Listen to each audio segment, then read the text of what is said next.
कांग्रेस के राष्ट्रीय अध्यक्ष मल्लिकार्जुन खड़गे ने बयान दिया था कि आरएसएस पर बैन लगना चाहिए। उसको लेकर आज जबलपुर में राष्ट्रीय स्वयंसेवक संघ के सरकारवाह दत्तात्रेय होसबोले ने बड़ा बयान दिया। जबलपुर में आयोजित अखिल भारतीय कार्यकारी मंडल की बैठक में उन्होंने कहा कि कांग्रेस पहले भी 3 बार प्रयत्न कर चुकी है, एक बार वह फिर से वो ये प्रयत्न करके देख लें। उन्होंने कहा मल्लिकार्जुन खड़गे आरएसएस के बैन करने का कारण भी जरूर बताएं। समाज ने भी जब हमें स्वीकार कर लिया है तो उन्हें पहले के अनुभव से सीख लेना चाहिए। समाज किस दिशा में जा रहा है, पहले भी उन्होंने आरएसएस को बैन करने की बात कही, तब न्यायालय ने क्या कहा और उससे उन्हें क्या मिला।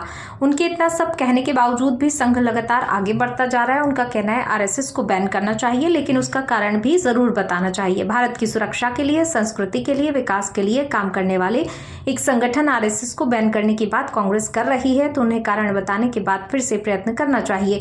समाज और सरकार की व्यवस्था ने भी संघ को स्वीकार किया है और सभी बैन को गलत सिद्ध करते हुए फैसला दिया है, तो मुझे लगता है कि ऐसा कहने वाले नेता को पहले के अनुभव से पाठ सीखना चाहिए। आरएसएस के सरकारवाह ने कहा देश में बढ़ते धर्मांतरण पर भी संघ ने कार्यकारी बैठक पर चर्चा की। धर्मांतरण रोकना और घर वापसी करवाना भी अब जरूरी हो गया है। देश भर में धर्म जागरण को लेकर संघ कार्य कर रहा है। सरकारवाह ने कहा जनजातीय क्षेत्रों में विशेष प्रयास किया जा रहा है।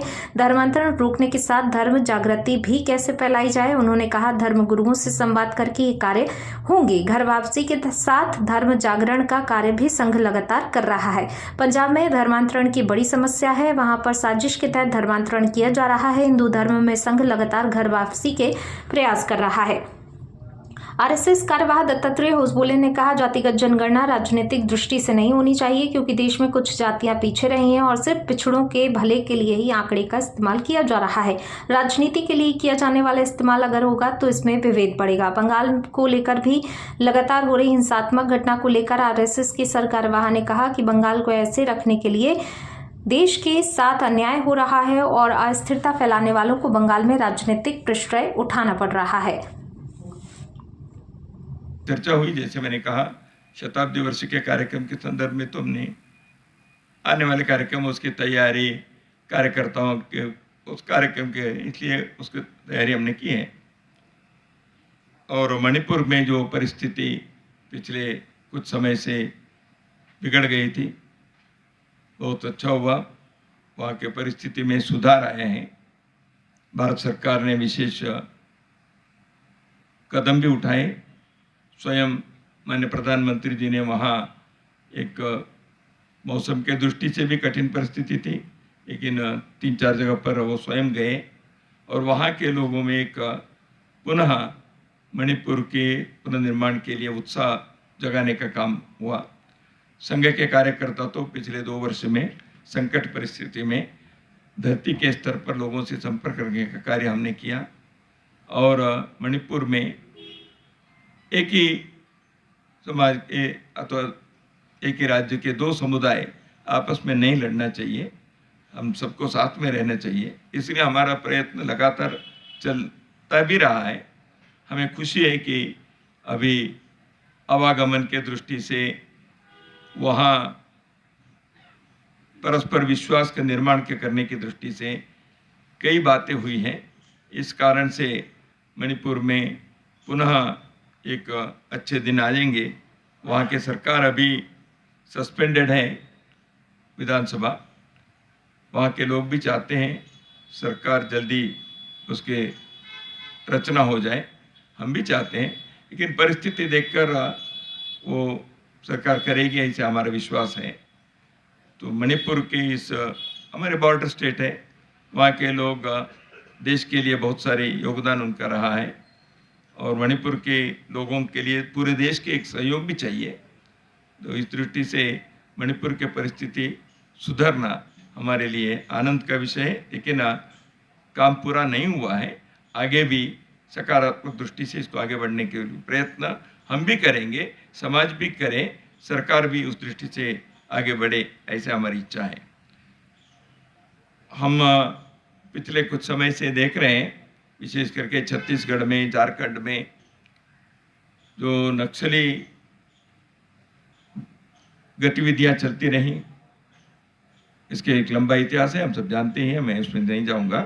परंतु पिछले कुछ दिनों में एक परिवर्तन हमको देखने को मिल रहा है बहुत सारे लोगों ने नक्सल के उस रास्ते पर जो गए थे वो अपने शस्त्र वगैरह त्याग कर समाज के मुख्य धारा में आने के लिए स्वीकार कर रहे हैं।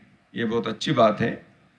कैसे भी हो, लोगों ने उस समय जिस कारण से भी उन्होंने उस मार्ग पर गए, लेकिन हम तो जानते हैं, मानते हैं वो अपने ही समाज के लोग हैं। ठीक है, उनके कुछ होगी उसमें गए, हिंसा के रास्ते पर नहीं जाना चाहिए लोकतंत्र में, लेकिन उन्हें गए थे।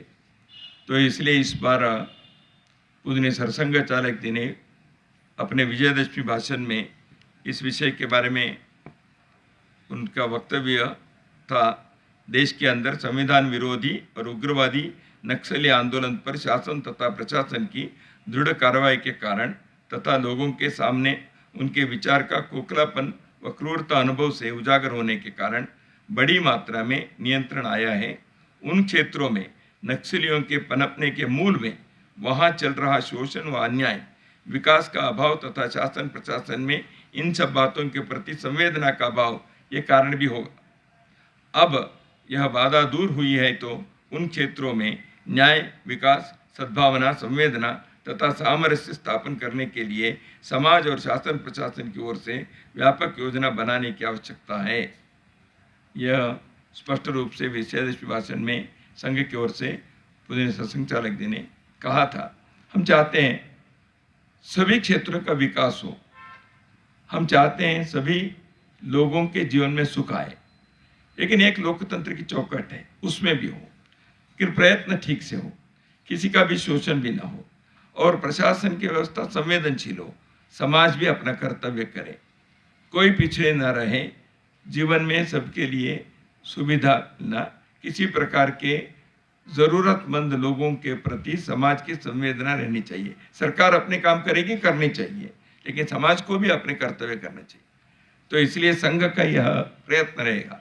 इसलिए संघ के स्वयंसेवक सेवा कार्य में, शिक्षा में, स्वास्थ्य में, स्वावलंबन में, स्किल ट्रेनिंग में, कई संस्कार के काम में हम भी लगे हैं, स्वयंसेवक भी लगे हैं, लेकिन उसके साथ साथ सरकार के प्रशासन की भी संवेदनशीलता नहीं आवश्यक है। तो इसलिए नक्सल लोगों ने रास्ते छोड़कर मुख्य रास्ते पर संविधानात्मक लोकतंत्र के रास्ते पर आते हैं तो समाज का स्वागत करना चाहिए। इसलिए संघ ने भले ही कारण कुछ भी हो पहले का, उसको भूल जाइए, अभी नए जीवन प्रारंभ करने के लिए आगे बढ़े, ऐसे हमारा कहना है।